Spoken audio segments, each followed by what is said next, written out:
Hear me in the World Vibes Radio. Why they my use? Yeah. Not take no talking.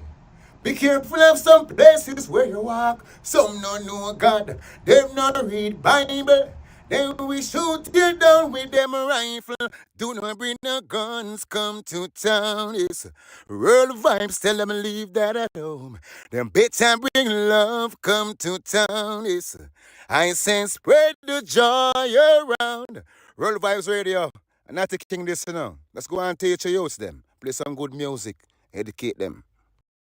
Yo, check this out. This is Anthony Cruz, and you don't know it's the Diaspora Connection featuring Kabbalah for Jamaicans with Joshua. Keep it locked, man. Blaze it hot. Anthony Cruz. Just organize and centralize my people because Babylon now instill malicious and grudge upon my people now. You see the dirty lifestyle, the Rasta man about it. There's nothing in them system of which they create all around. They criticize their own hydrant, yeah, they would catch at a straw if they were to drown. They're not different from those scribes and Pharisees who come around.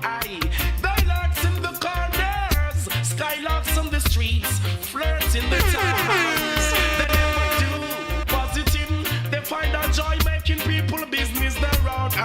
Dance a yard before you dance abroad. The high priest tell you that I knew they're from. Get good ways, true grace. Of the perch we pass a young gate. You have the good ways, it give you long days. Now take no bribe from not a screw face. Go get good ways, good grace. Perch we pass a young gate. You have some good ways, it give you long days. Oh, what do you say? I tell you now, they are wait your downfall. Figure greater joy, I come miss on your figure. Have a kitchen would fill off. When Babylon City, I got down propaganda where them spread becomes a dagger to them heart. Things say them have a secret. The baby reveal it, so them a walk witchcraft out. So them better, so them a close in. Contempt the youth, them where they pass. Every man is equal. Rastafari say, try not on the ungodly part. Get a good ways, long days. Birds we pass a young gate. What about your good ways? It give you length of days. Yo, you taste how you medicine they taste. Yeah, what? What's them now? I thought about them this, them that. Who slick from who flap, them some ass Joe Bush. And anything else where fi come and must be rubbish and trash.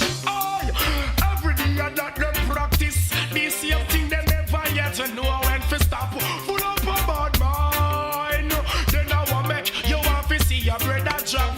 Go and have some good ways, true grace. First before you pass, I and get go and have some good ways. It give you long days. Oh, now them chase out them medicine that taste. Good ways, long days. Now let the King Selassie you no screw face. Good ways, it give you length of days. Now take no bribe from no screw face, just have some good ways. It give you length of days. Oh, this I want a true face. I tell you now, there's nothing in the system that they'll create around. Oh, they criticize their own hygiene, yet they would catch at us more if they were to drown. Don't you see they're not much different from the scribes on pull it up, selector. I Lego this one, yeah.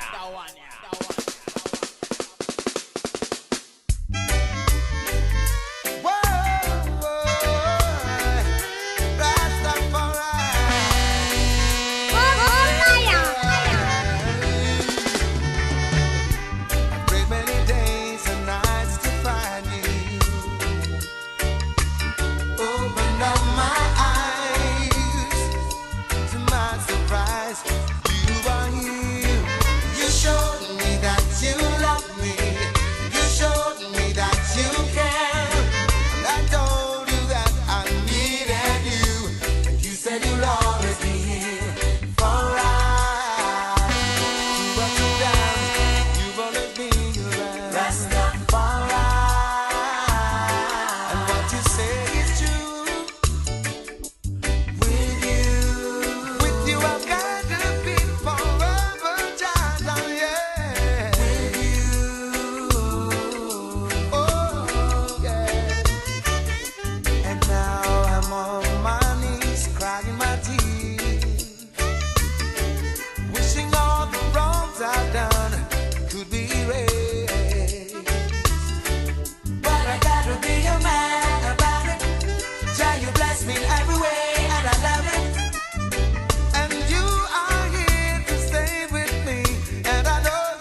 sword and shield.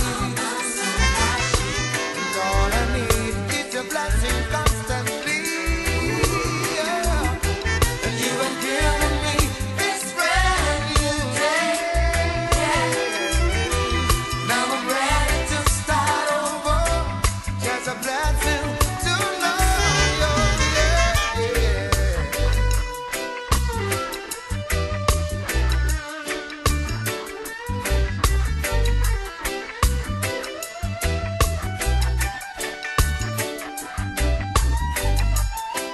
With you I got to be forever, Jaja. Oh, yes. For ups and downs, you'll always be around. Rastafari. And what you say is true. With you I got to be forever, Jaja, yeah. With you, oh, yeah. I've prayed many days and nights to find you. Open up my eyes. To my surprise, you are here. You showed me that you love me. You showed me that you care. And I told you that I needed you. And you said you'd always be here for us. Through ups and downs, you'll always be around. Rastafari. And what you say is true. With you I got to be forever, Jaja, yeah. With you, oh, yeah. For us, through ups and downs, you'll always be around. Rastafari. And what you say is true. With you I got to be forever, Jaja.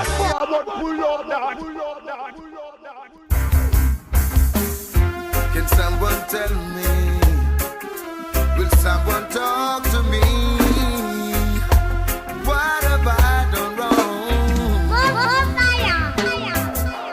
Lately I have had the strangest feeling,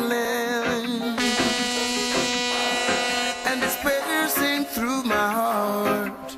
Oh yes.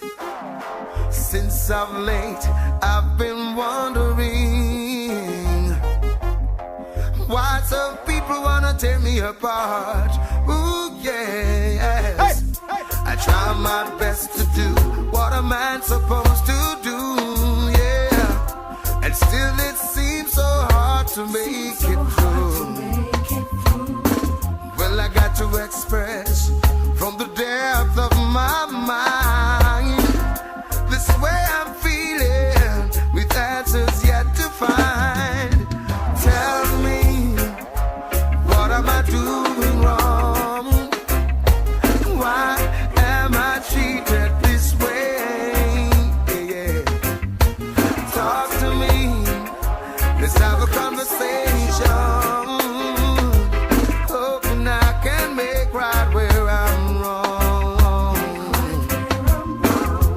One thing I know, when we try to live upright, there's always someone to give you a fight.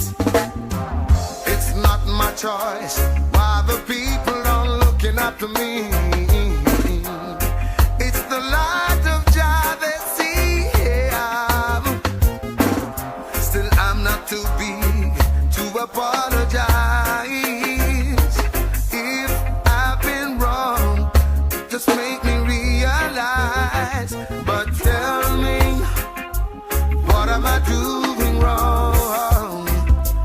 Why am I treated this way? Oh, talk to me, let's have a conversation. Let's see if I can make right where I've been wrong.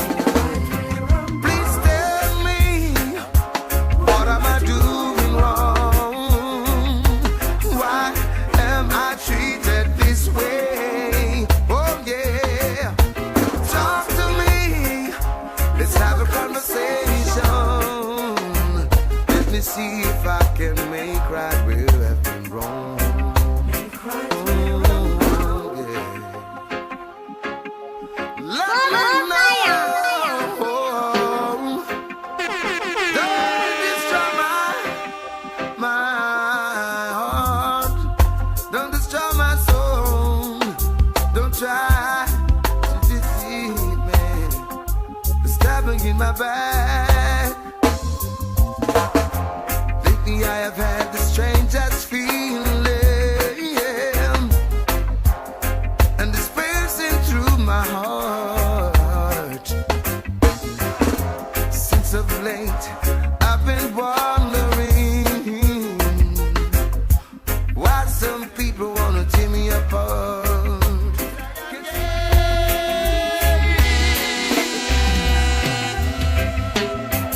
Mankind, change your ways now before it's too late. The time is now, just say, don't hesitate. We should all stand up and cooperate. If we don't unite, then we are all out of place. If you wanna be there at Zion Gate, you say you gotta be there.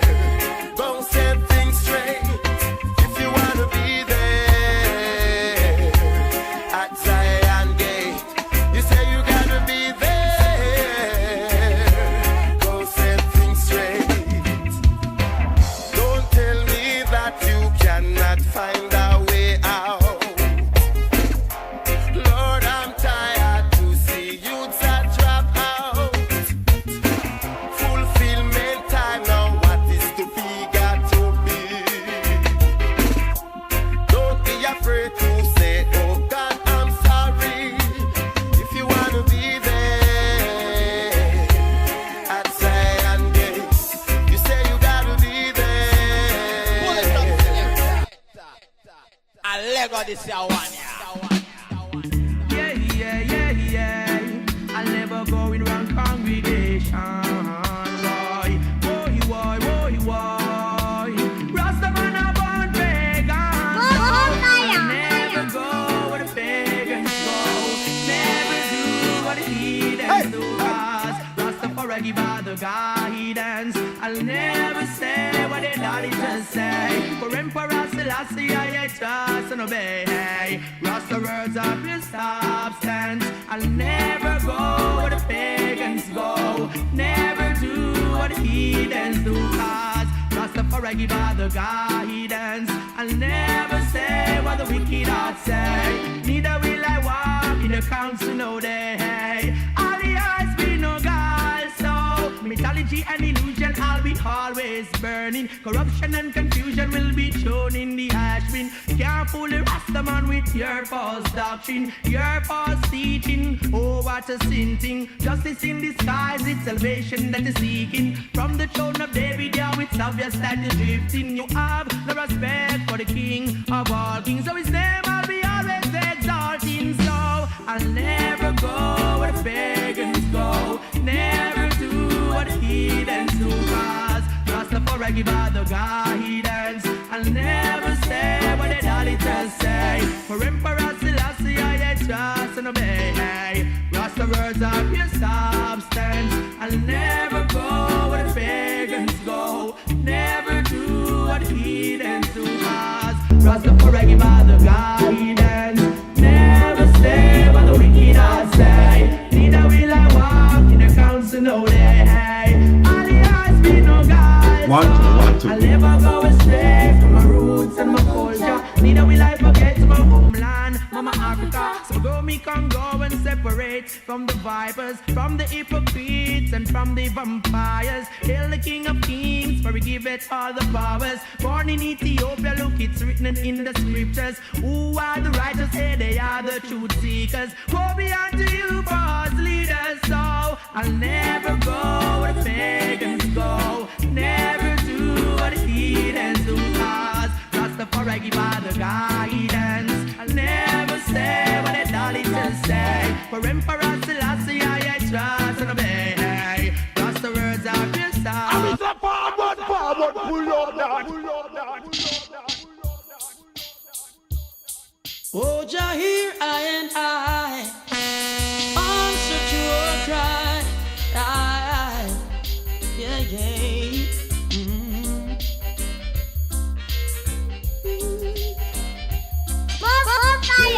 Bless me, Mighty Jaja, bless me, so that they can curse me. Bless me, mighty Jaja, bless me, yeah.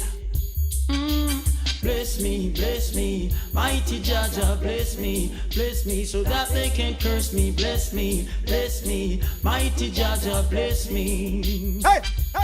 Ooh, I'm in the midst of strangers, oh Lord, strangers without love and mercy, strangers without dignity, strangers who don't want to live in harmony. Bless me, mighty Jaja, bless me, so that they can curse me. Bless me, mighty Jaja, bless me. Bless me, mighty Jaja, bless me, so that they can curse me. Bless me, mighty Jaja, bless me, yeah. Father, they have dug their pit and are waiting to see me fall in it. Yes, they've got great power, so without your help, I know I'll suffer. Hear me while I call on you and help me to conquer. Only you are fair. Be with me everywhere. They're trying to see me fall, but with you, Jah, I stand tall. Ooh, yeah. Bless me.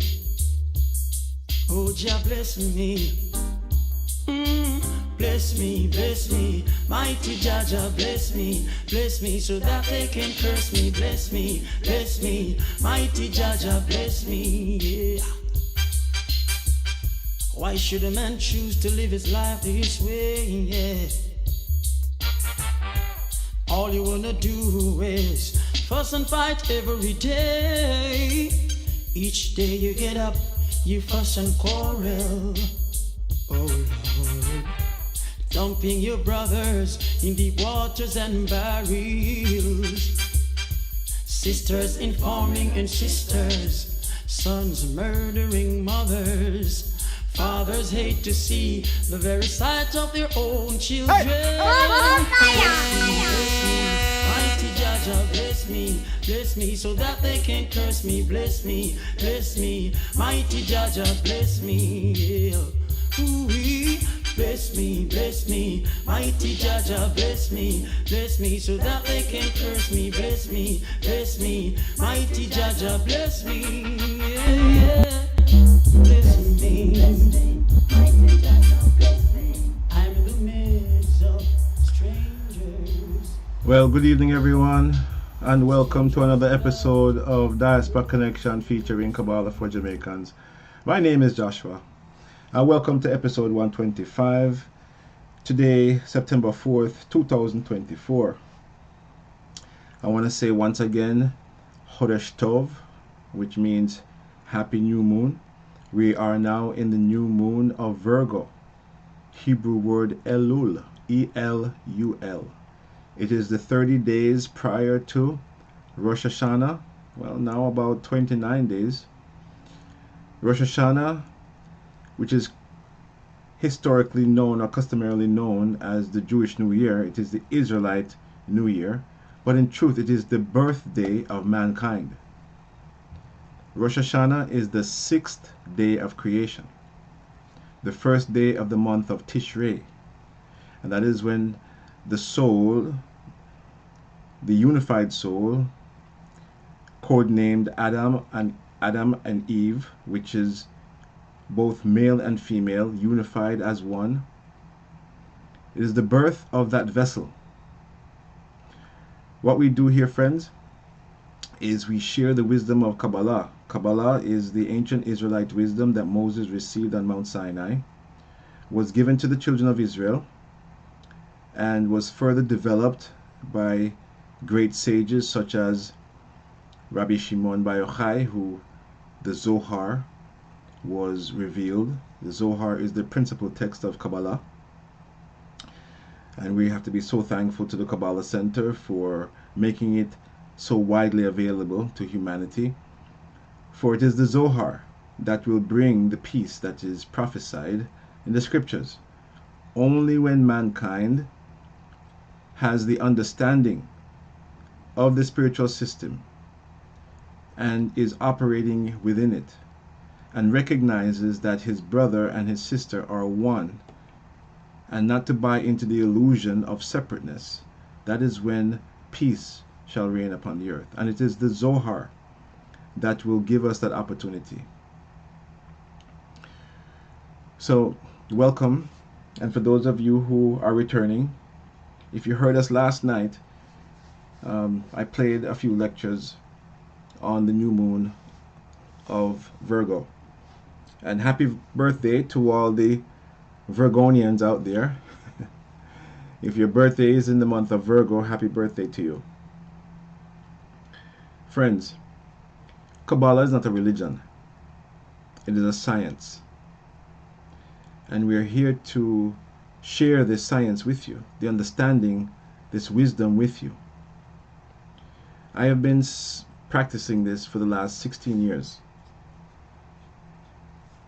at the Kabbalah Center in New York City. And friends, let me tell you, it is magical. You know, for those of you who consider yourself spiritual, for those of you who realize that there's more to life than what you can see with your eyes, natural eyes, this wisdom might be what you're looking for, because it is a wisdom that is empowering. It will empower you to go beyond, to go deeper, to be in touch with your soul, and to cause you to reach into your full potential. Being raised a Christian, being raised in a Jamaican household, Christianity was the religion that I was exposed to. I became a young Bible student at about the age of 12, 13, 14, because I grew up in a household, not in a religious household by far, but I grew up with my grandmother, who I saw with a Bible on her knee, constantly reading the scriptures, the Psalms, the Proverbs, Old Testament. And something was awakened within me. My mother was a strong woman of faith, and she was a praying woman. And I certainly learned the discipline of prayer from my mother. Again, we were not a religious family, by no means. But we were a God-fearing family, for the most part. And me being the youngest of 6, I would say, took certain things to heart and got saved at about 16. No, I would say about 17, 18. And to make a long story short, I am now 60. And before being exposed to the Kabbalah, I practiced Buddhism, Hinduism, and I tell you, I have a lot of respect for those faiths. The Hindus taught me how to meditate, how to lock off the outside world and to go within, focus on my third eye, and quiet my mind. Taught me the practice of pranayama, breath control, and through that experience one of the most profound experiences I have yet to repeat. However, with the teachings of Kabbalah, I am able to control my thoughts and to recognize those thoughts which are not conducive to good spiritual health, and how to become less judgmental of others. And now learning how to not even judge myself. I need to correct myself. Excuse me. But self-judgment, as well as judging others, is something that we should stay away from. Excuse me. It's the wisdom, my friends. It's wisdom that will help us to curb and to take control over our evil inclination.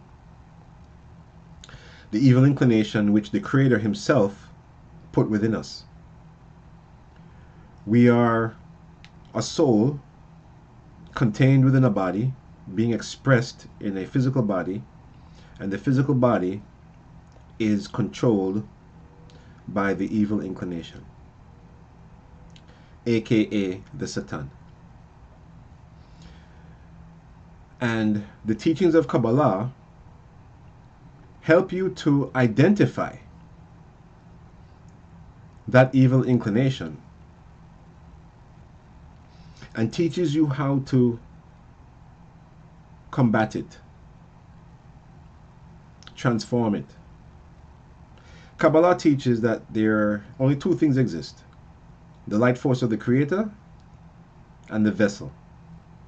We are that vessel. Creation is that vessel. The vessel that contains the light force of the Creator, that expresses the light force of the Creator.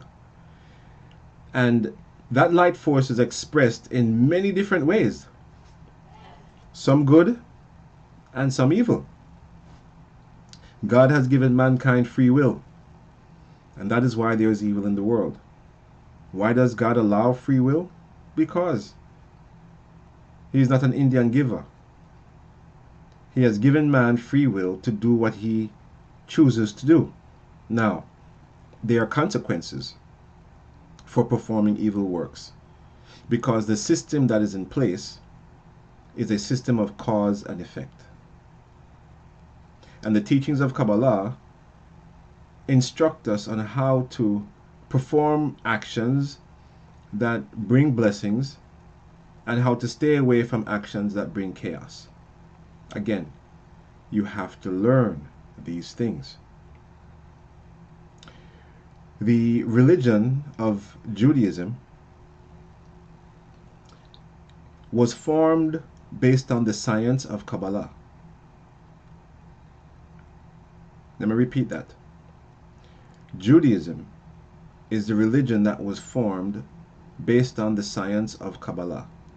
The Kabbalah is the truth, how the world was formed, is situated, and the processes that are in place.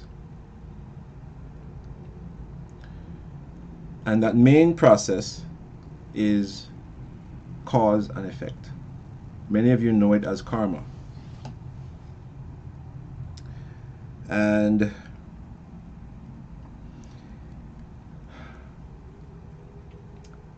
they say what goes around comes around.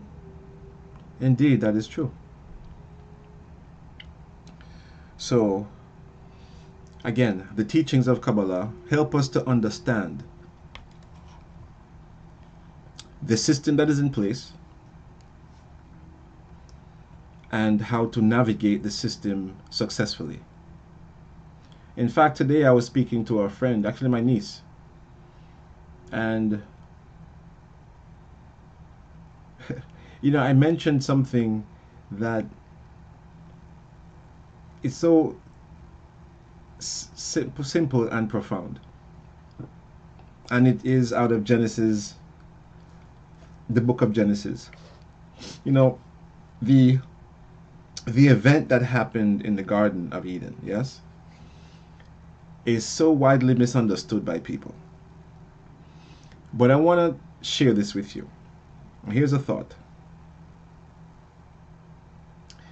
It says that the Creator created two trees. Multiple trees were created.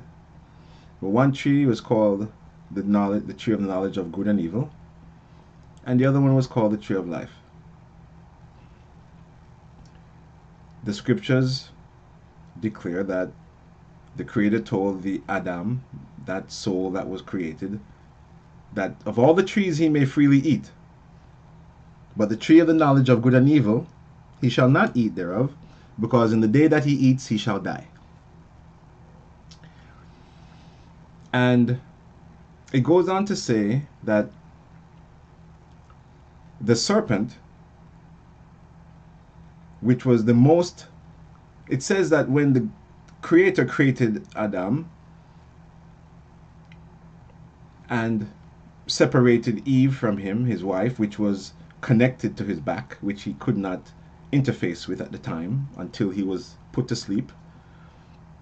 These are all code words, friends. Do not take the story literal. When his female counterpart was separated from him and he was introduced, it says that they were both naked, but they were not ashamed. Now, again, you know, as a Christian growing up, we've only been exposed to the English translations, okay? It goes on to say that now the serpent was the most subtle beast of the field. That word subtle is the same word, if you go back to the original Hebrew, you'll see it's the same word as the word naked, when it describes Adam and Eve being naked and not ashamed. So you can say that they were subtle, but they were not ashamed, meaning they didn't know it. Okay? And then again it says that the serpent was the most subtle beast of the field. So the most naked beast of the field. So the serpent approaches Eve, right? And one of the things I always wonder is that, you know, why does the Torah, when it speaks about the conversation between the serpent and Eve, it doesn't appear as if Adam is anywhere there, right? And it says that the serpent addresses Eve and says, "Has God said that you shall not eat from the tree of knowledge?" And she repeats what, you know, he says, yeah, that you shall not eat from it, neither shall you touch it. Now, it doesn't say that the Creator said not to touch it. So it's unclear where she gets that from. Did Adam misinform her? Okay. So he says, the serpent says, but God knows that the day that you eat therein, ye shall be like God, to know both good and evil. So that means that there was an aspect of Adam and Eve that was not like the Creator. Right? So then it says that the woman looked at the tree, she saw that it was good, okay? And she took of it, and it says that she gave to her husband who was also with her.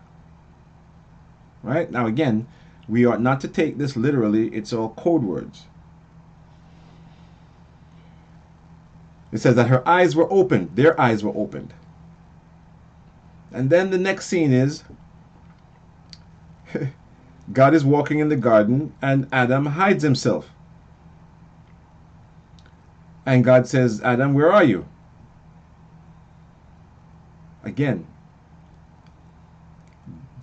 isn't God all knowing? Didn't he know where Adam was? Why ask the question? Again, friends, code words. Okay?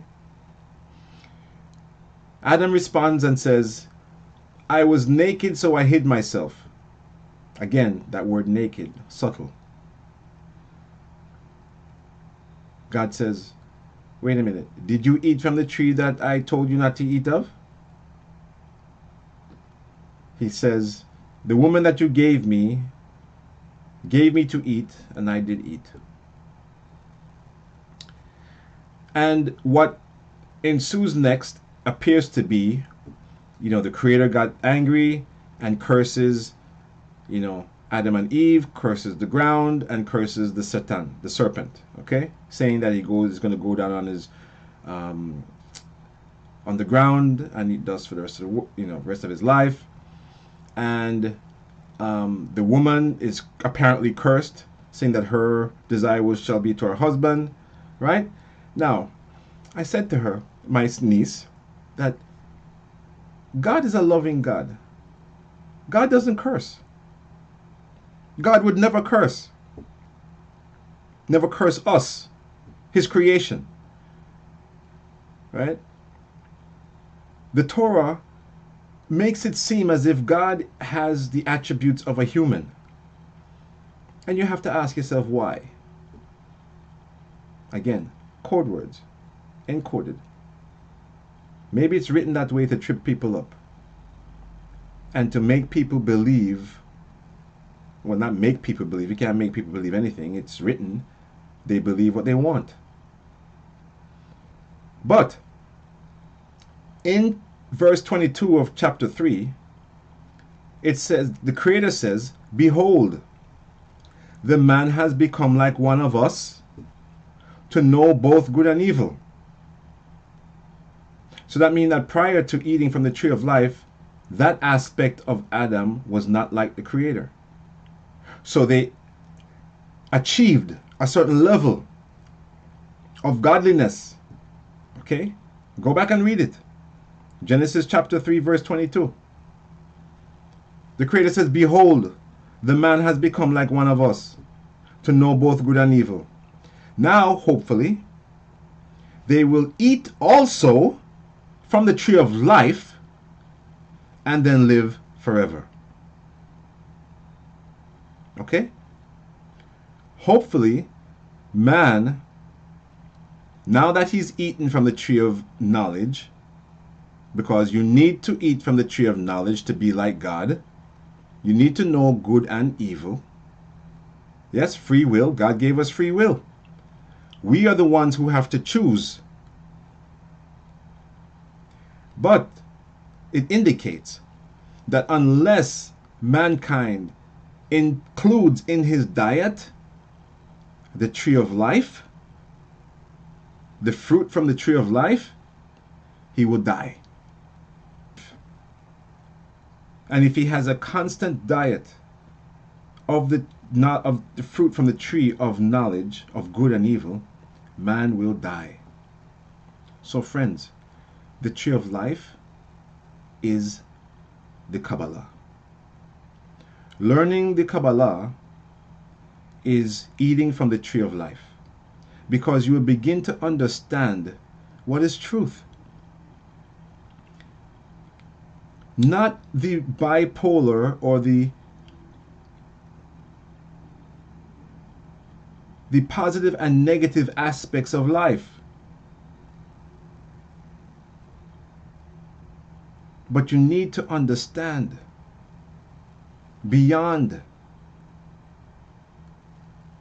the duplicity of this life, of this world of physicality. Because in this world of physicality, there is positive and negative. There is good and then there is evil.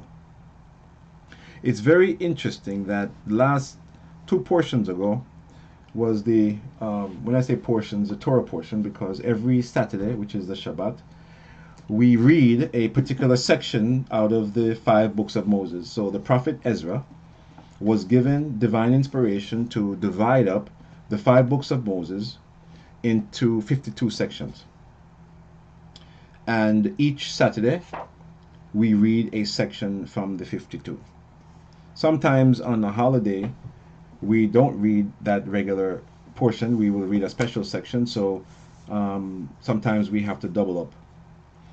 But it's interesting that in the portion of Re'eh, which is so we're in the book of Deuteronomy, yeah, which is the 5th book of Moses. The 5 books of Moses are Genesis, Exodus, Leviticus, Numbers, and Deuteronomy. And the book of Re'eh, the portion of Re'eh, is Deuteronomy chapter 11, verse 26 to chapter 16. And the word Re'eh means to see. And it's interesting that the teachings, because each one of these portions, there is a particular teaching that we should understand and glean from. The reason why the Creator admonished us to listen to the Torah, again, which is the Old Testament, the reason why He admonished us to listen to the Torah on the Sabbath, on the Saturday, is so that we can download energy. You see, the Creator in His infinite wisdom concealed His light force energy, encapsulated His light force energy in the Hebrew letters in the form of stories and history. So when we read, we are actually tapping into energy forces that have been infused into these letters so that we can benefit from them today. Because what does it benefit from us to read something that happened 3,500 years ago or longer? What benefit can it be to us? So again, these are the things that we learn when we study Kabbalah.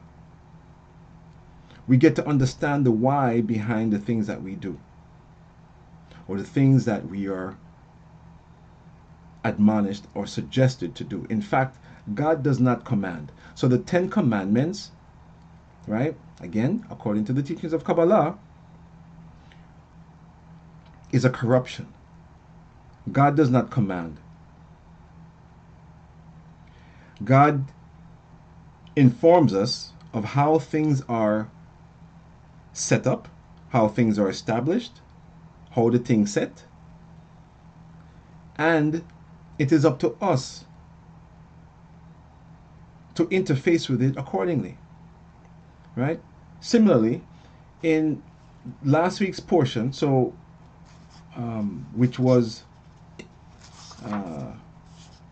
again Re'eh, right? It says, matter of fact, let's go to it. Deuteronomy chapter 11, yes, verse 26. Deuteronomy chapter 11, verse 26. The very first verse says, "Behold, I set before you this day a blessing and a curse." Now, again, God does not curse. God cannot curse. The infinite giving force, okay, of light cannot curse. He can only give good. However,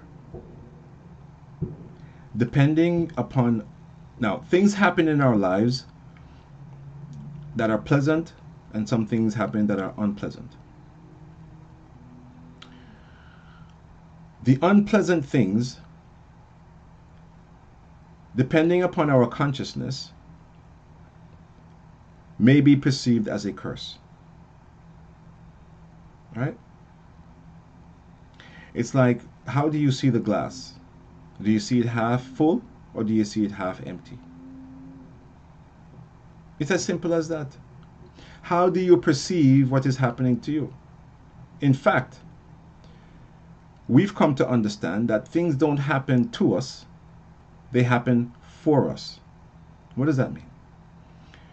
Yes, we live in a framework of cause and effect, and anything that happens, any actions that occur that involve us, we tend to think they're happening to us. Or if somebody,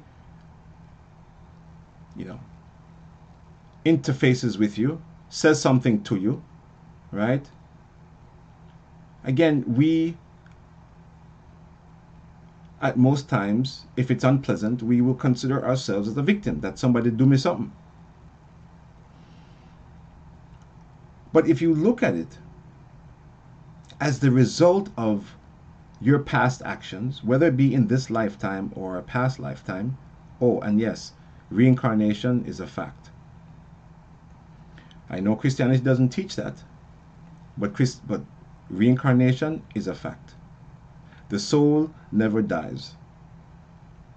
And if the soul does not accomplish its mission, the mission for which it was sent to the earth, or came to the earth, it has to come back again to complete the mission. And a lot of times when we enter into a body, if we are not, I want to use the word lucky enough to be born in an environment, I said lucky, right? The soul actually chooses. It's not about luck. It's not a throwing of the dice and, no. The soul chooses the parents and the family that it is born into. And I know that's a very hard pill to swallow for those people who have been born in families that might have been abusive or just not nice. But really the truth of the matter is that the soul chooses that family because it is the best environment for them to grow spiritually. Again, that's the teachings of Kabbalah. And when you begin to have this type of understanding, it changes everything for you. It changes everything for you. Right? So, this is what you will learn if you keep on listening. So, back to Genesis chapter 3, verse 22,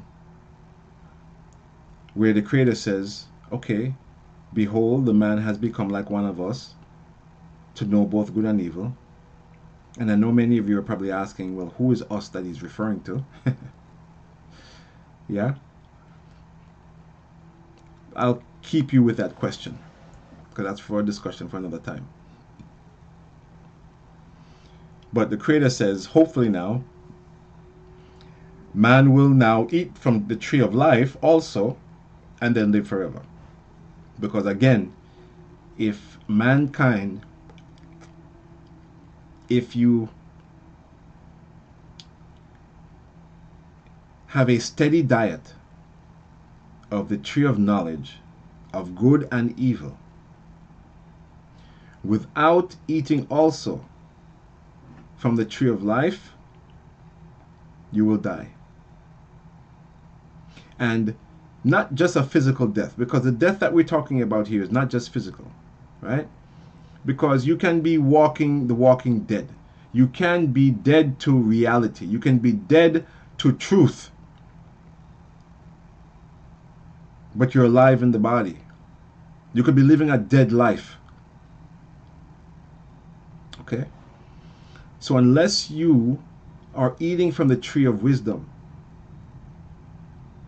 the tree of life, which is the Zohar, which is the Kabbalah, unless you understand the spiritual system that's in place and how to navigate it properly and to use the tools, yes, the tools that the Creator has given us to live this life successfully, unless we are engaging in those things, we are living a dead life. We are living an unfulfilled life, and that is why there's so much chaos in the world. That is why there's so much strife in the world. That is why there's so much frustration in the world. Because man refuses to live or to eat from the tree of life. He's constantly eating from the tree of knowledge of good and evil, ups and downs, positive and negative. right?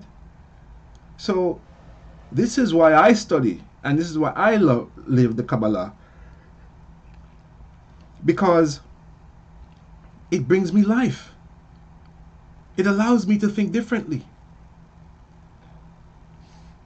It allows me to truly say, yea, though I walk through the valley of the shadow of death, I fear no evil, because I know the Creator is with me. His rod and his staff, they protect me.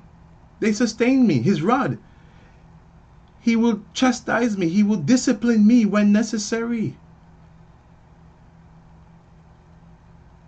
And then he will guide me with his staff, which is his word. You know, I was at a reggae concert in Queens on Sunday. And I went out there to give out Zohars, you know, mini packet-sized Zohars. And one man saw me and him say, "A Bible that?" And I said, "Well, there's something like a Bible." I'm saying I believe in the Bible. Because the Bible was written by man. And there's so many people who believe that the Bible was written to control people. And friends, God don't have fingers, okay? So the Bible has to be written by men or humans. But it is divinely inspired. And yes, there are a lot of mistranslations, okay? But if you go to the Torah scroll that is in the Jewish synagogues, right? They're all the same. Each one is exactly the same. Not translated into a different language.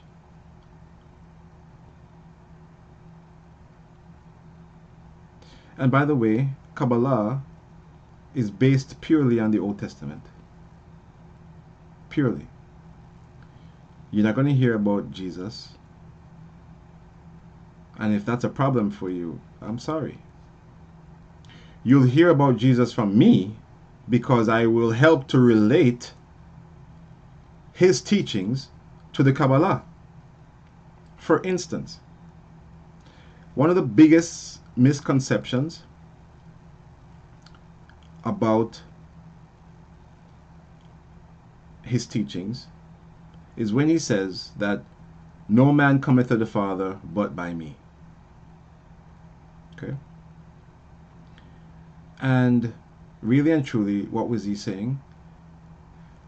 When you understand the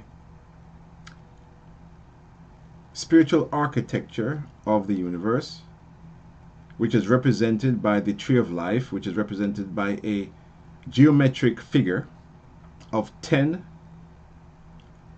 energy attributes in the form of circles with lines in between it. If you want to go to our website, you will see it. Oh, by the way, our website is Kabbalah, Kabbalah,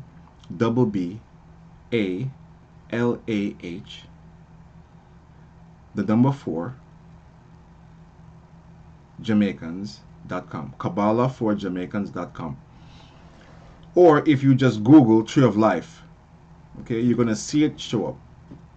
10 circles, 10 dots, red dots. They don't have to be red, but 10 spheres connected by lines, okay? And that is called the Tree of Life. That is the geometric representation of the spiritual architecture of the world. And not just the world that we live in, but the entire spiritual system. Because the top 9 spheres represent non-physicality. Only the last one on the bottom represents the realm of Malhut, which is our physical dimension. The previous 9, the 9 above it, are all ethereal, non-physical.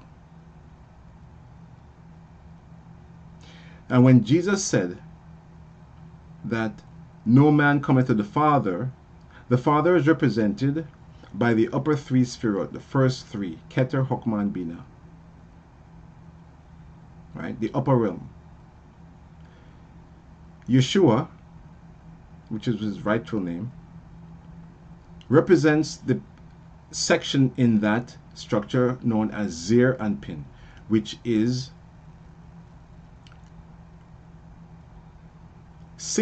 made up of 6 energy forces: Hesed, Givurah, Tiferet, Netzach, Hod, and Yesod, and are the points, the 6 points that make up the Star of David, or the Shield of David.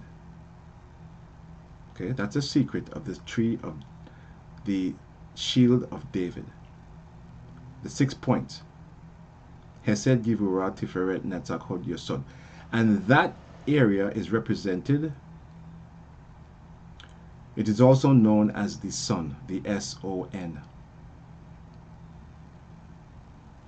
And Yeshua was channeling that aspect of the tree of life.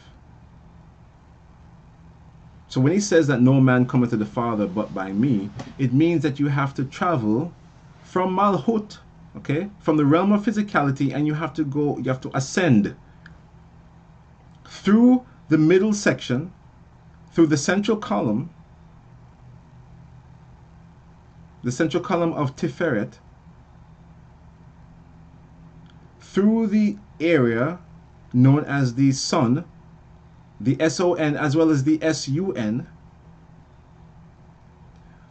up to the Father, the upper world. He wasn't saying that you have to come through me, but you see, Christianity has used that to say that Jesus is the only way.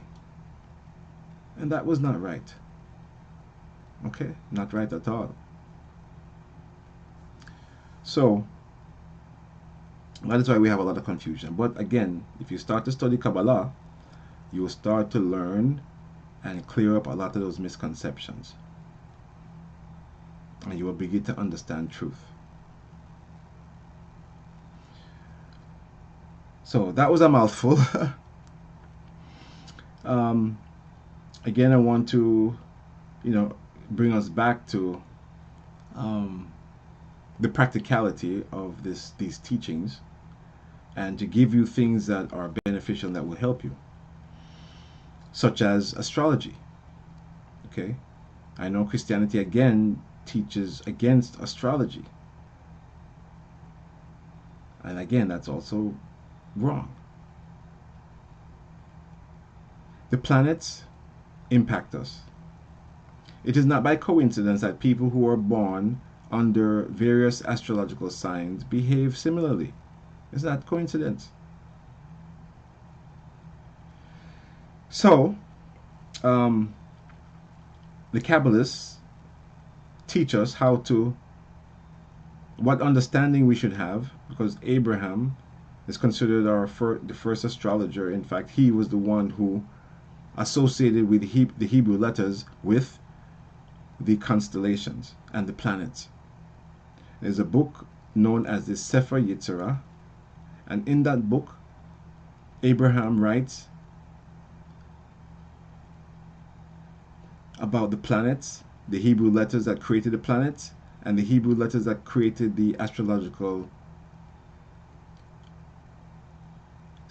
movement, the astrological aspects of the zodiac.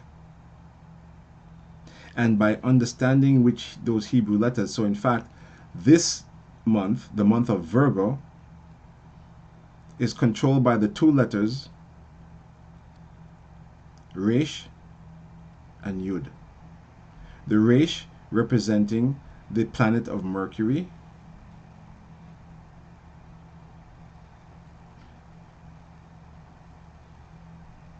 and the Yud representing the constellation of Virgo. And why is it important to know these things? Because there are certain attributes to each one of those letters that will help us to understand, to gain better understanding of the cosmic opening and the energy forces that are available, and that we can take control, and that we can harness the positive energies and protect ourselves against the negative energies. So last night I didn't get a chance to read out of the Kabbalistic astrology book by Rav Berg, who is the spiritual director. Both he and Karen Berg were the spiritual directors of the Kabbalah Center, and were both responsible for making these teachings much more accessible to all, right? Unlike various other Jewish organizations that made it their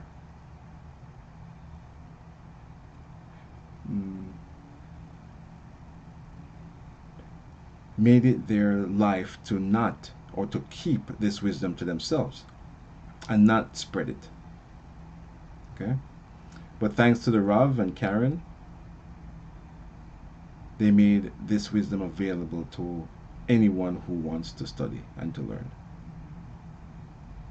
I encourage you greatly to check out Kabbalah.com. That's KABBALAH.com. Kabbalah.com. That is the Kabbalah Center's website. And, again, I just want to say thank you to the Kabbalah Center for what they've created and promote.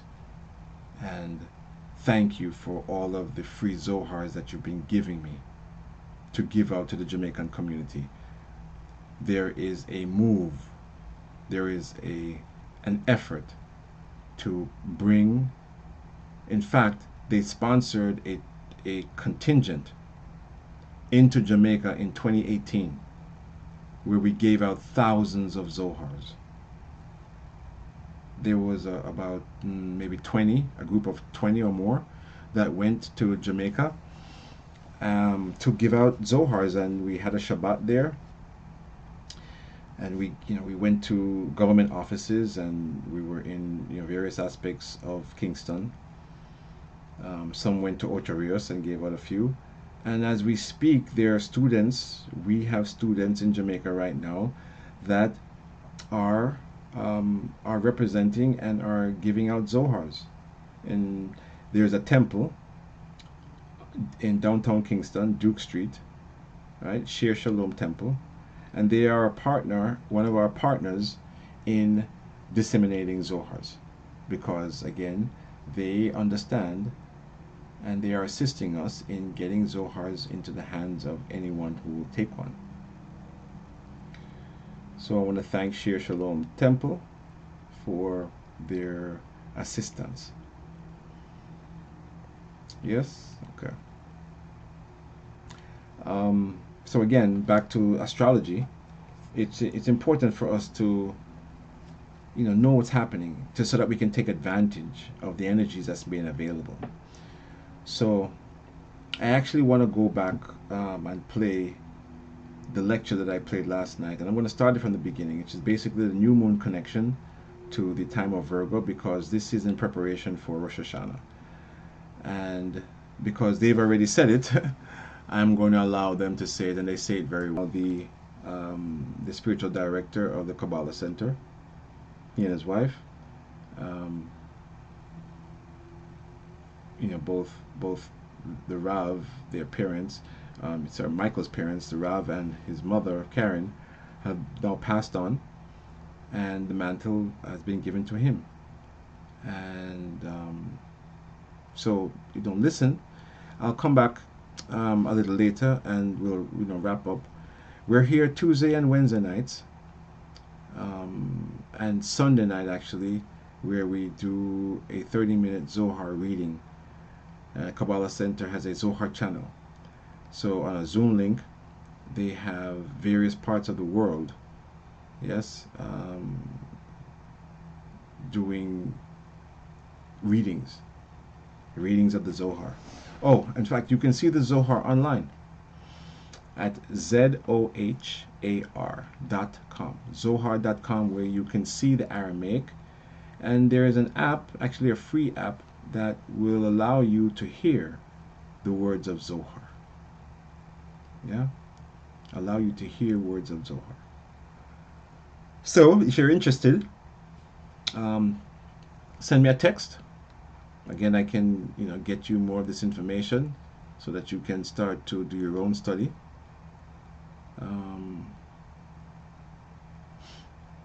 My number here in the studio is country code +1 516 965 5700. Again, country code +1 516 965 5700. So let me play this, yes, and then I'll come back a little later. Hello everybody and welcome to the month of Virgo. In this month we have the opportunity to do a complete cleansing of our past and therefore change our future. There is no month in the entire year that has the power of cleansing like the month of Virgo. So let's start with a message from Michael and Monica Berg. Chodesh Tov. It's great to be with all of our friends, really from all over the world. I had the opportunity earlier this afternoon to share with some of our friends in Europe and the centers that are in much more different time zones. But the ability that we have as a community to come together, we know, the Rav would never like the word celebrate. We're not celebrating the new moon, but most importantly, we're coming together to draw great light and blessings for each one of us individually and for our community collectively and for our world collectively. And one of the greatest gifts of Kabbalah is that the Kabbalists for thousands of years have given us the consciousness, the understanding about the unique light that is available at every different time of the year. And again, to underscore something that we repeat all the time but bears repeating, if you go through those times without being aware of what is available, you completely miss out of the great light and the great blessings that are there for us to simply receive them, often simply by having a consciousness of them. So one of the greatest gifts of Kabbalah and of the center is that we have the opportunity to learn what is unique about this evening, what is unique about this month, and where does our consciousness need to be.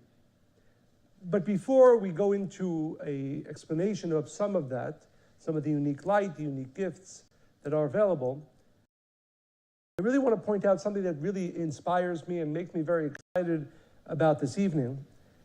The fact that we're joining all together, and I know now we're not physically together, but we are together in consciousness. We are together in this moment for the purpose of drawing light, which means, again, that even if everyone knew everything that I'm going to share, and Monica is going to share, and all the teachers are going to share this evening, even if you knew all that and thought about all that on your own in your home, the amount of light that you can receive for yourself and for your family and for your center, for your city, for the world is much diminished by not having the opportunity of coming together with a larger group. And thankfully we have the opportunity, and that's why for me, honestly, even if I wasn't going to share anything, to be a part of this moment, of this coming together of all of our students from all over the world, desiring with the same consciousness to draw the great light that is available this evening, that by and within itself is almost all that is necessary for us this evening. But we have to know that and we have to appreciate it. So I want to awaken all of our appreciation and really take a moment to think about the fact that in this time, you're not simply sitting at home or even with a few friends or in your local center even to gain wisdom about this evening, although hopefully that will happen as well. But most importantly, we're coming together with a unified consciousness and desire with thousands of students all over the world to make this connection and draw the light. And that thought, that appreciation of this opportunity that we have of coming together, that by and within itself already begins a tremendous flow of light and blessings into each one of our lives. So that's where I want to begin. And of course, we know that the only reason we have the opportunity this evening to come together is really because of one person. Now, I think often if you would say one person, people would say the Rav. And we've had a great opportunity in the past few weeks to talk about really the truth about where we would be without my mother. We know, of course, and I think most of us know the history and the biography, that the Rav, of course, was a great Kabbalist and has a tremendous wealth of wisdom to impart and to continue to impart to us. But without the strength, the groundbreaking rebellion of my mother, none of us, certainly not myself, even for physical reasons, but none of us for spiritual reasons would have had the opportunity in this lifetime to have access to this wisdom. And as we are within the 30 days of my mother's elevation, it's important that we continue to awaken both appreciation and consciousness about how much we owe her, how much we owe her, how much I owe her, how much you owe her, how much every single student and all the millions of people who have studied through the center, but more importantly, those who are the thousands of students who are with us today, to awaken, to hold on, and to grow our appreciation for the tremendous opportunity that my mother has given us and B'ezrat Hashem will continue to guide us and to give us. So I want to awaken that appreciation for all of us to take a moment again to connect. I don't like terms like, I mentioned rest in peace because neither my mother nor the Rav nor any of the tzaddikim are resting, and also we're not remembering my mother, but we're connecting by appreciating the opportunity that my mother has given us and continues to give us. We connect to her light, to her soul, and to her direction, which is, again, if we are to receive the great light that is available through this wisdom and through this path, we have to make sure that we are continuing to grow our appreciation. And in this case, the appreciation for the one person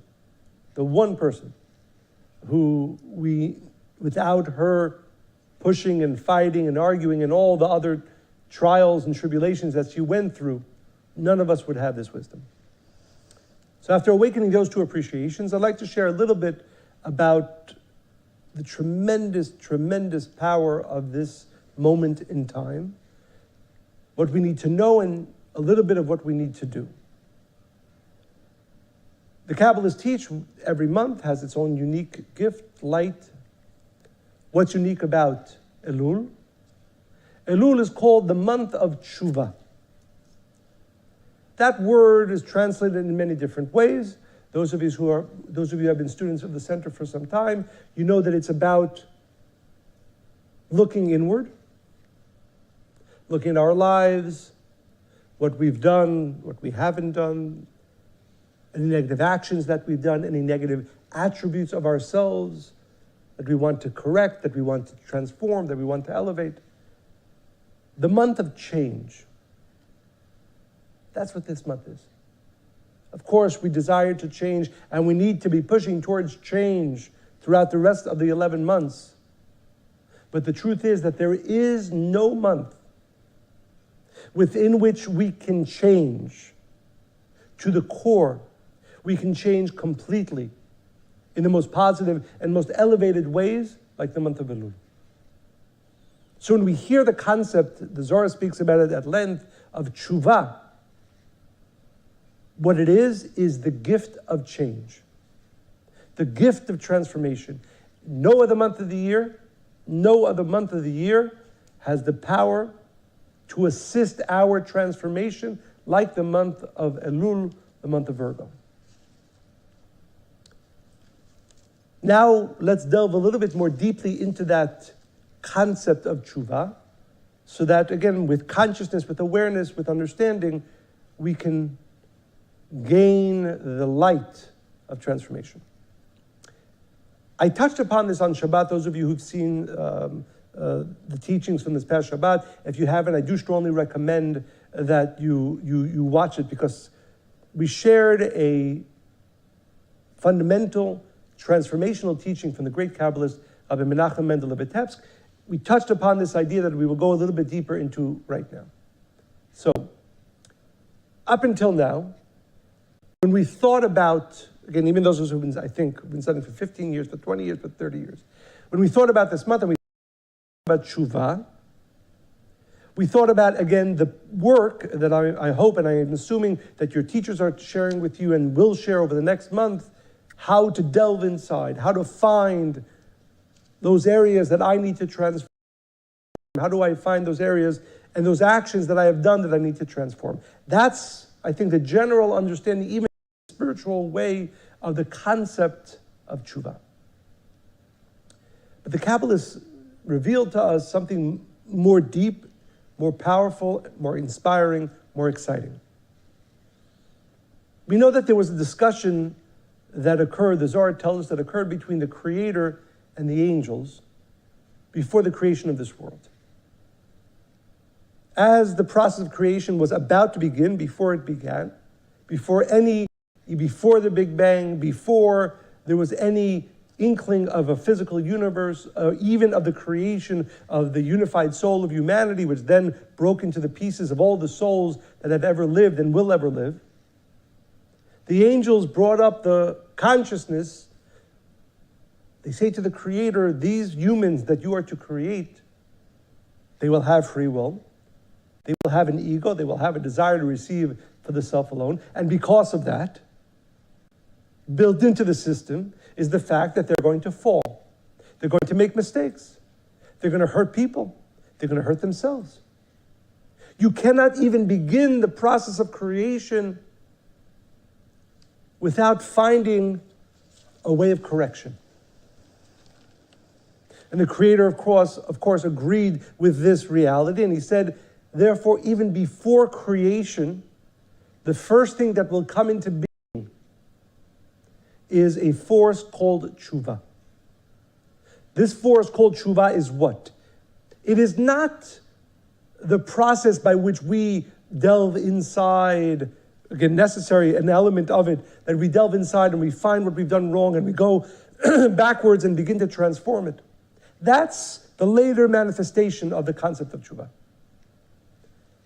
The essence, and this is so important, not only to know, to understand now in this evening, but to keep in our mind, this needs to be our meditation throughout the next 30 days. Tshuva is a force, is an energy of correction, of fixing, that has existed even before anything else came into being. It is the primordial force of creation. Creation occurred next.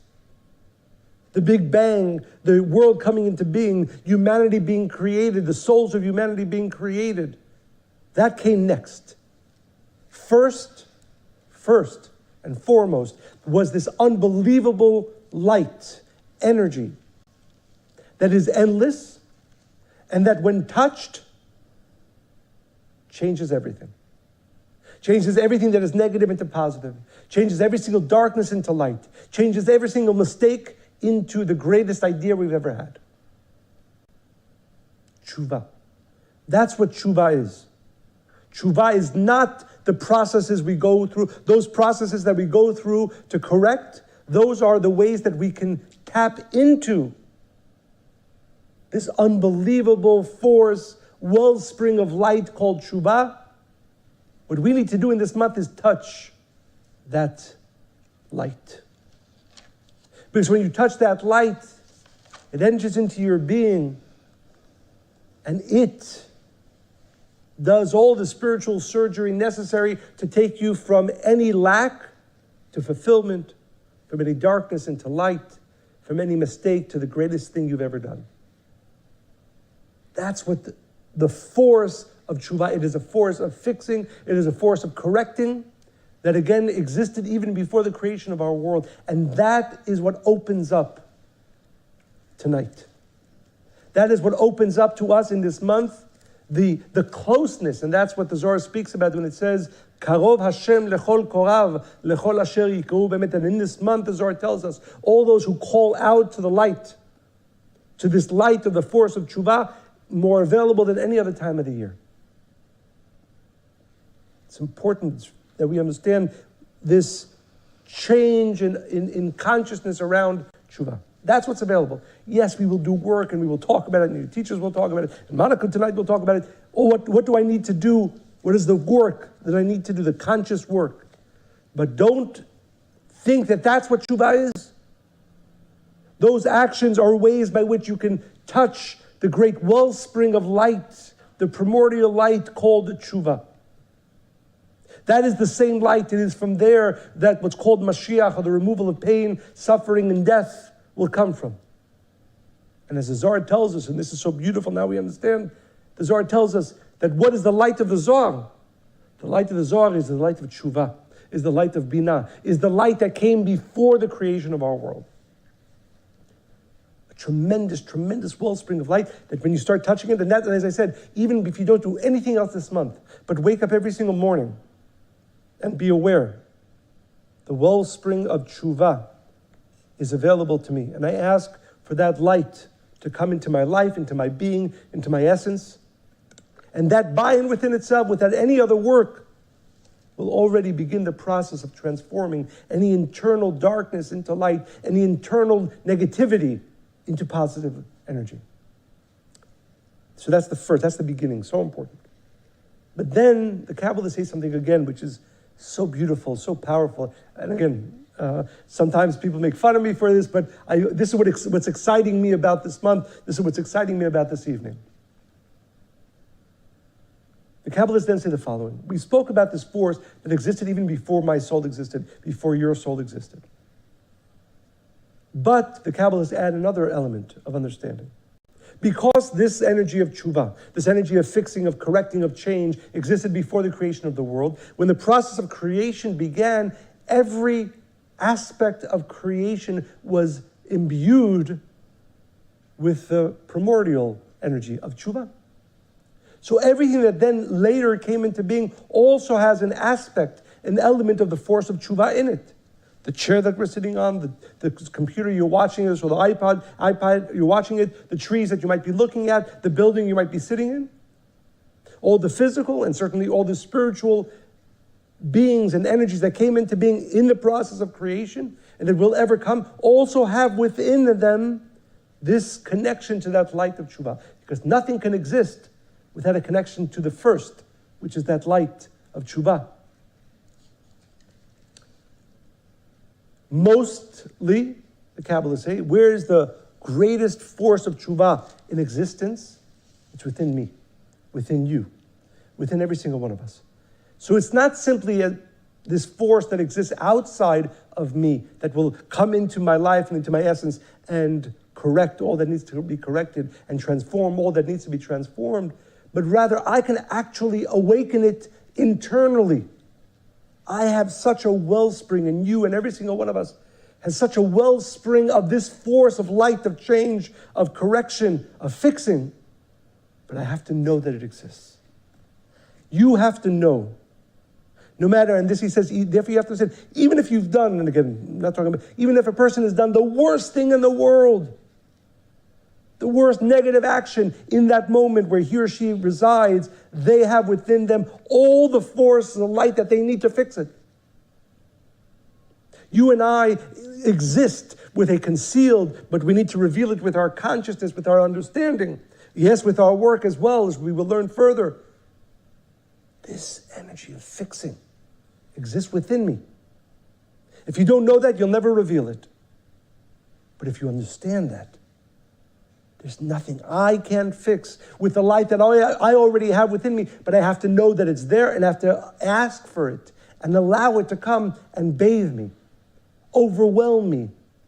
This is what happens in the month of Elul. We become revealed to ourselves. Our power of fixing becomes revealed to us if we are conscious of it and we ask for it. Any person who thinks that he or she has done anything or is in a place that cannot be changed has no concept of the reality of tshuva that exists within me. So that's the next element. This force that we're talking about, that I want and need to connect to every single day for the next 30 days, exists within me. And I have to know that, and I have to ask for it and meditate upon it every single day. Especially when we wake up in the morning. This is one of the days of tshuva, which means one of the days that my force of fixing, my internal force of correcting can become more revealed to me. Which means that as we connect to this month, and this is maybe just a small gift, but There will never again be something that we think we can't fix. There will never be again be something we said, oh my God, I did that. That's it, it's done. It's funny, I was listening to an interview with Bill Gates, and he was talking about learning. And he said, one of the gifts that I have is he has access to the smartest people. They'll always answer his call. And therefore, he knows there's nothing that he will ever not be able to learn. Because even if he gets lost in it, there's somebody who he knows, who knows it better than him, who can teach him. And that's really what this month is about, by coming to know that there's nothing that I don't have the light to fix. There's nothing that I internally don't have the light to fix. That's the next element. Now let's delve even deeper.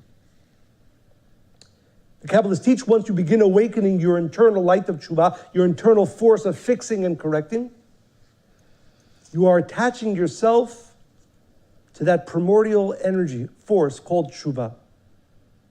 And you're transporting yourself back to the moment before creation. That's why this month is called the month of renewal. Virgo represents like a clean, brand new sheet, brand new life. Because we are reborn by awakening my internal force of tshuva, my internal force and energy of fixing. I connect to the original force of fixing that existed before the creation of the world. And I become brand new. I can become completely reborn. A new, more powerful, more capable soul and being. That's the first gift of going back. And that's why, as the Rav would remind us, tshuva represents going back even before creation, going back to that primordial force called tshuva that has within it all the fixing that will ever be needed in the world, all the light that will transform all darkness into light. We are reborn in this month. And second, we are also touching the force of all creation. That's why, if we do the work of connection in this month properly, we are not only renewed, as we said, able to fix everything that needs to be fixed, we are able to be reborn as a completely new being, more powerful, more elevated, but we also have much greater power. Because we are actually, and I do strongly recommend, again, everybody, I know this might be a little bit complex, this idea, watch this teaching again and again, make sure you meditate upon this every single morning. Because again, as you transport yourself back to that primordial energy, you're also going to the moment before the creative energy of the light of the Creator came into being and created all the worlds and all the souls. You touch. Through connecting to tshuva, you touch the total creative force of our world and are able to receive it and use it in your life. Imagine what that's like. To begin to touch the energy that created all things, the energy that is behind all the souls. That's the additional gift, besides the ability to transform all darkness into light, all the mistakes into the greatest things we've ever done. Besides being able to attach ourselves to that wellspring of light, we are also able to receive into ourselves the force of creation. And then there's nothing we can't do. In this month, and Bezat Hashem in this next year. I hope that, again, as I said, that I explained this well enough and that we take the time to watch this again and to have this thought for the next 30 days, every single morning. Remember, awaken your consciousness to what you are able to receive. There's no other month that we can transform as quickly, as powerfully as we can in this month. And B'ezrat Hashem, I bless myself and I bless all of us that we have the consciousness and we do the work to access this tremendous, tremendous opportunity. Reborn, completely new being, B'ezrat Hashem. Chodesh Tov, thank you. Chodesh Tov. I'm excited to join you all tonight.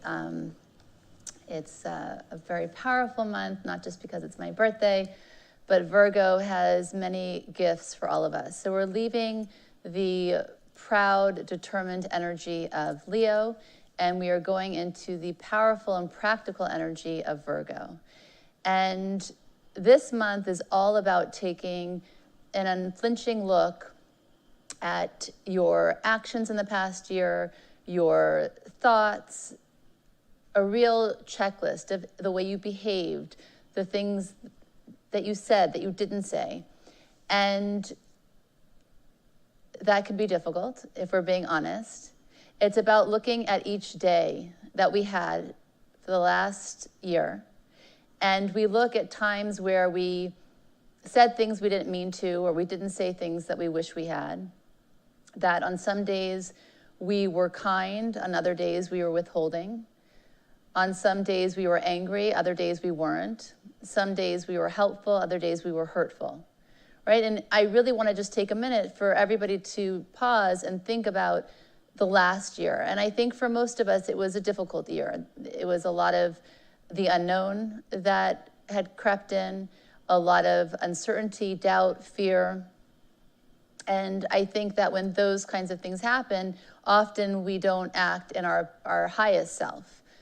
So this is the month where we can erase our actions, our thoughts, our deeds of the last year. And there's no other month that gives us this opportunity like the month of Virgo. Literally what you choose to do tonight and over the next 4 weeks will dictate not only how this month will play out, which is usually how it is for the new moon. The energy of that month is how that month will be. But in this specific month, what you do, what you change, what you correct, what you release, which we're going to go over all of that, that will dictate not only the next 4 weeks, but your entire year. Now I know, and I was thinking about this in preparing myself for this month, if I heard that there would be no food for the next 11 months, and whatever I was able to gather in this month would sustain me, support me, nurture me, grow me, build me in the next 11 months, I would run around like a madwoman, collecting everything that I could find to make sure that I would be set up for success, happiness, fulfillment, abundance, right? That's how you want to approach this month. So I want you to be a little scared.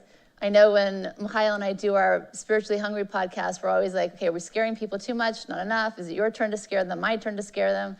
But really, you want to approach this month with the understanding that how your year will play out is based on how you behave and what you understand and what you create and cultivate in the next 4 weeks. So there's a lot that's riding on this.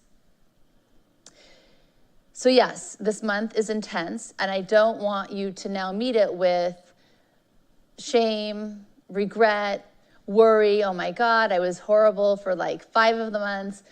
I was okay for the rest. I want you to approach this with a curiosity about who you can become and an open-heartedness, which when you understand that mistakes are just opportunities for change. Because I think so often when people take a moment, right, which we're asking you to do, to really be in your feelings and your experiences, take responsibility for your actions, you can go either way. You can say, okay, I messed up, and I want to become a changed person, and from that space, when I know better, I will do better, and that's who I am. Or you can be full of shame and regret and doubt and think that you're damaged and beyond repair, which that is never serving. Unfortunately, that's where many of us spend a lot of our mental energy. I'm asking you to really look at all that you've done, but really with this curiosity and this open-heartedness, because we all mess up in life. We are human. It took me as a Virgo a very long time to realize that. I was on the pursuit of perfection for the first 17 to 23 years of my life, and it was an impossibility. It is an impossibility.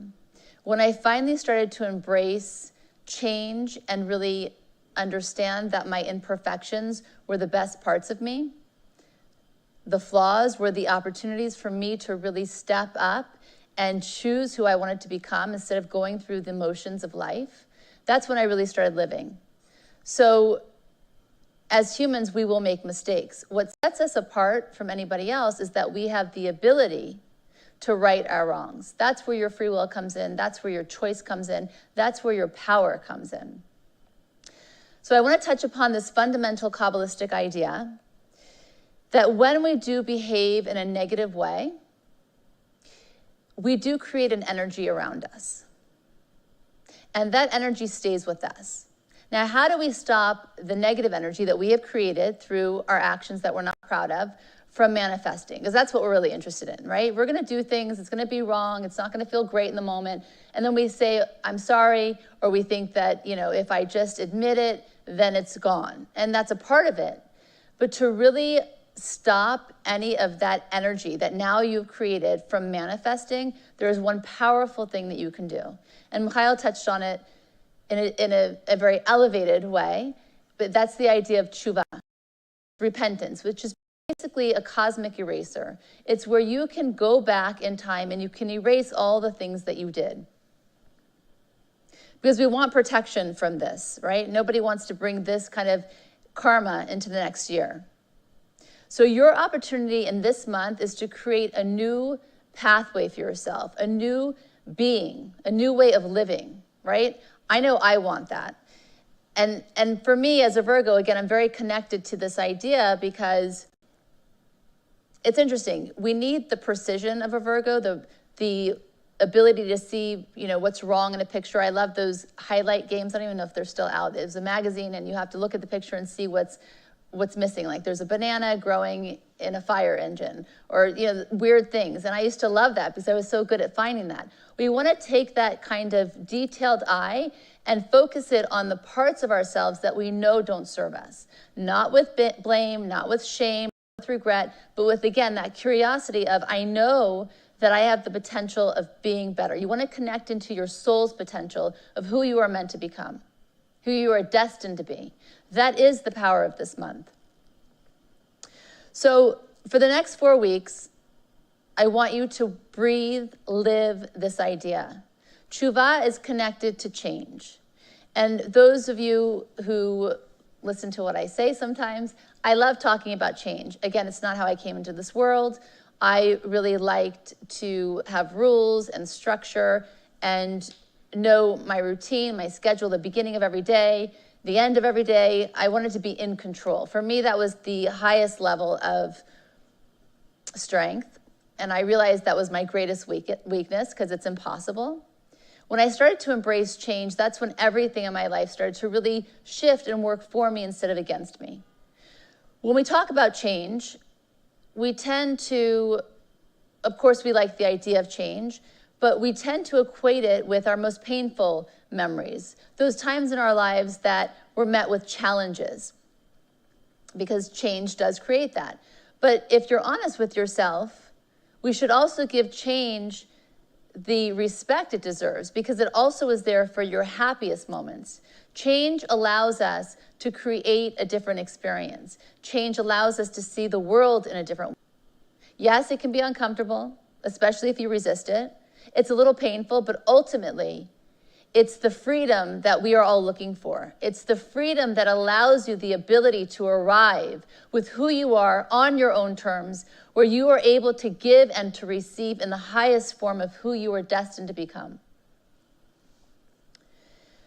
Kabbalah teaches that our purpose in this world is to transform, right? It's to be able to grow our positive traits that we all have. We're all made of good and bad. And at the same time, transcend our negative traits. This is what is available in this time, because change is what is necessary to become your best self. And that is what tshuva, that's the beginning and the end of it. In a nutshell, it's all about change in these 4 weeks, immediate, urgent, and powerful. What I love about Kabbalah is that it is all about change. There are many spiritual modalities, and truth is truth. There's a lot of overlap and beautiful teachings. But what I love about Kabbalah is that it is all about change. It is the one wisdom and the one truth that is constantly telling you to grow, to elevate, and not just in behavior, right? But at your core.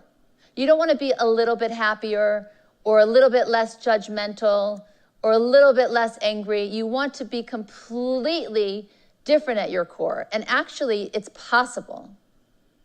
When we approach tshuva, we don't want to just be a little less or a little more of anything. You don't want to learn to be less angry this year. You want to be completely devoid of anger. And you can pick any adjective you want. What is it that has control over you? What is it that you are a slave to? What is it that you spend 50% of your life regretting? If I only change this thing about myself, then I would love myself. And these 4 weeks is your opportunity to transcend your negative traits, my negative traits, all of our negative traits, and to grow our positive ones. And I'm going to break it down for you. There's 4 steps to this tshuva process. Take out your pens and pencils or paper, phone, whatever, and write this down. We're going to do this work together in this month so that this year you're planting the seeds that will help you grow. Because we also know Kabbalistically that only the seeds that you plant now in these 4 weeks are the year that you can have. For me, that's quite scary. It doesn't mean that if you wake up in the next month and you're like, okay, I forgot about that thing and I'm going to put some energy there. It doesn't work like that. What you decide to think about, what actions you regret, decisions, desires, all of the things that you do now, that you plant, these are the seeds for the next year. And that's the year you're going to have. You're not going to have any more than that. So you think about this change for 4 hours in the next 4 weeks, those are the seeds you've planted. You think about it for 36 hours, those are your seeds. You think about it for every single day of the next 4 weeks, that is the year you're going to have. And not just think about it, but really live it. That's what we're asked to do in this month of Elul. We're asked to wake up and to start living the person that we envision ourselves to be. You don't want incremental change. You want exponential change. Every day, wake up like this is the most immediate, urgent thing that you need to do. Who is it that you are destined to become? What is your soul potential? What are the parts of yourself that don't serve you? The baggage that you want to leave behind. Leave it. Each and every day, wake up with this newness, with this energy, with this understanding. Don't just think it. Don't just write it down. Live it. Breathe it. Become it. This is the making of you. These next 4 weeks are the making of who you are going to become, who you are destined to be. And if you do this every single year, for these 4 weeks, imagine where you're going to be 10 years from now. You'll be unrecognizable. And that is the first step in becoming who you're meant to be. This is the first step before the 4 steps of tshuva, the pre-step. You need to be able to envision who you want to become. Because if you can't see it, you're not going to taste it. If you can't really believe in your ability to be something else, it's not going to happen. Don't be ruled by your logic here. That's another thing with Virgos. We're very logical. Throw it out the door. I want you to envision, not just imagine, envision who you can become. Don't compare yourself to your neighbor, person across the street, the person that you respect the most. Who is it that you envision yourself to really become? That is the precursor to everything else. You have to believe in your ability to completely transform at your core. So here are the 4 steps. The first is find the areas that you need to change. Now, this is the ugly part of this process. You're going to write down, I regret when I did this. I feel shame or hurt about that thing that I said, or when I spoke bad about whatever. You're going to write down the ugliness of the last year. We all have it. It's the painful part of this. It's the most painful part, I think, really, because you're actually looking at it. It's kind of like when you think back to an experience that you had that was painful and you kind of, I don't know if all of you, this is how I experience it. You turn red in your cheeks and you feel like a hot flash and you just wish you could go back to that moment. Write down all the things you wish you hadn't done, you wish you had done, things you said, you didn't say, the unkindness you showed, the love you withheld. Write it all down. Dig deep. The second is feel the pain of the other. So in essence, practice empathy. You want to go back to that moment and relive it, but in that person's shoes.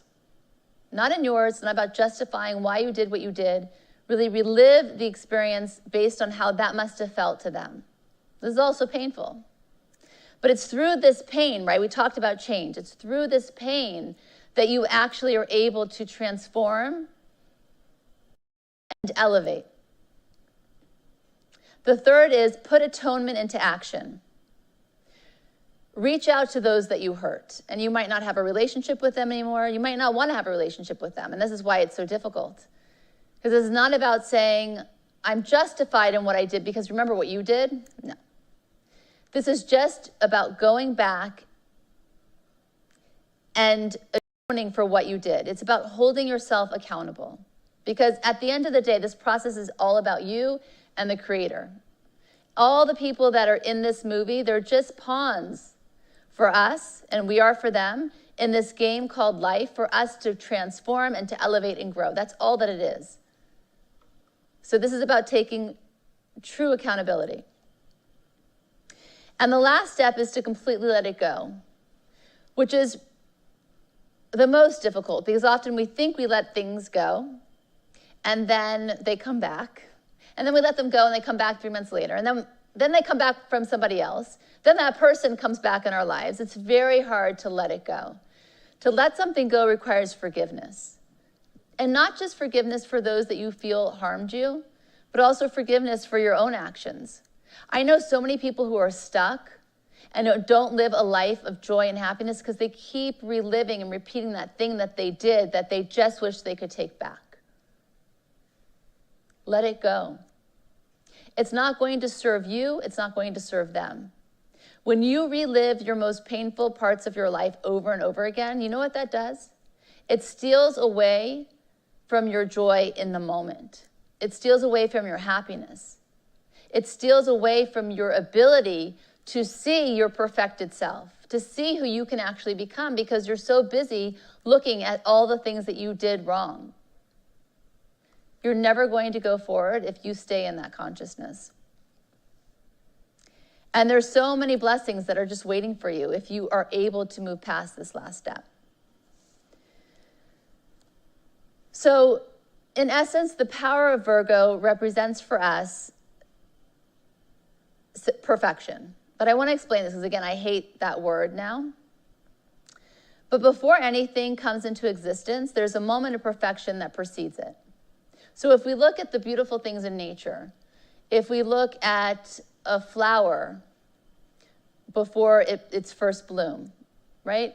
If you look at a butterfly's wing right before it emerges from the cocoon, if you take the moment right before a baby's born, in all of those moments, there's a moment of perfection that takes into consideration all of the things that made it come in fruition. So before anything can become, there is this moment of perfection. For our souls, it's the same thing. We're ready to emerge, and we want to tap into our perfected self that does exist. That's the consciousness we need to have in this month.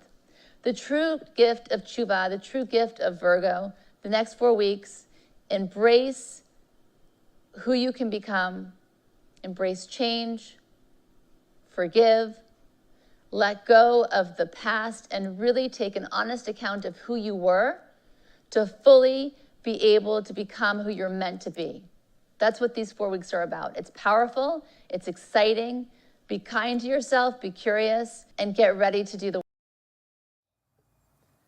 Let's take a look at what's happening in the stars, in the skies, to Kabbalistic astrology for this month of Virgo. Well, first of all, let's take a look at the transition. We were in the month of Leo. The month of Leo is ruled by the Sun. And now we are in the month of Virgo, which is ruled by Mercury. And we have the Sun being the largest body, going to the sign that's ruled by Mercury, which is the smallest. So you have a transition from the large to the small. And what does that mean? Well, in life, sometimes we give too much energy to things that we should have given very little energy. And sometimes we give very little energy to things that we should have given much more energy. For example, we give too much energy to our fears, to our worries, to our anger, to what other people are thinking about me, to our guilt and stuff. And we give sometimes little energy to the true spiritual work, which is actually, say, small. It's an opportunity for us to really reflect upon where should I put more energy, where should increase my attention. For example, in transformation, in studies, in positive actions, and where should I reduce the energy? That is, where I should give less energy to my worries, doubts, to the angers, to the fears, and so on. So this is the first, let's say, universal observation as we transit from Leo towards Virgo. Now, there's two transits that are very important that are happening in this month. The first one of them is Pluto, which had moved to Aquarius at the beginning of the year. It's done a retrograde, and now it's back to Capricorn for a while. It's going to stay a little bit a while. So it's Pluto in Aquarius on the 1st of September, moved back to Capricorn.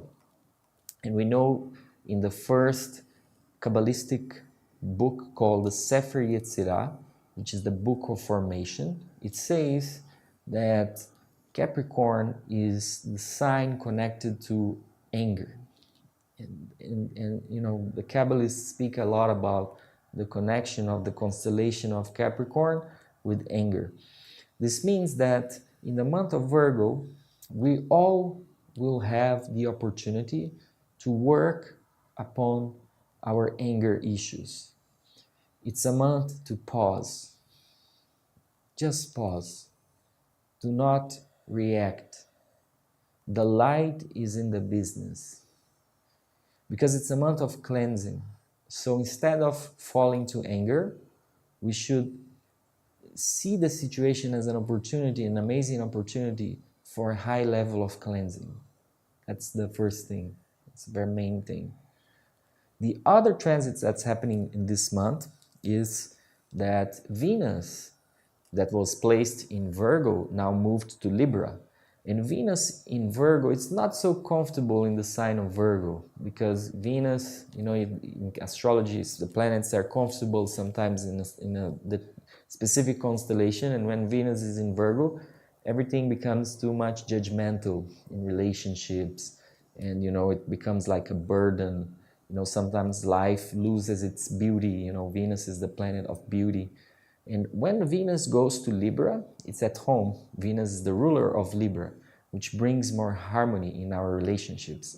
So this is also a month where you can actually put energy in the true relationships that you have in your life, colleagues, friendships, love relationships, do some repair, let's say, some repair in the relationships. Venus in Libra helps a lot in that, bringing harmony, beauty, and peace.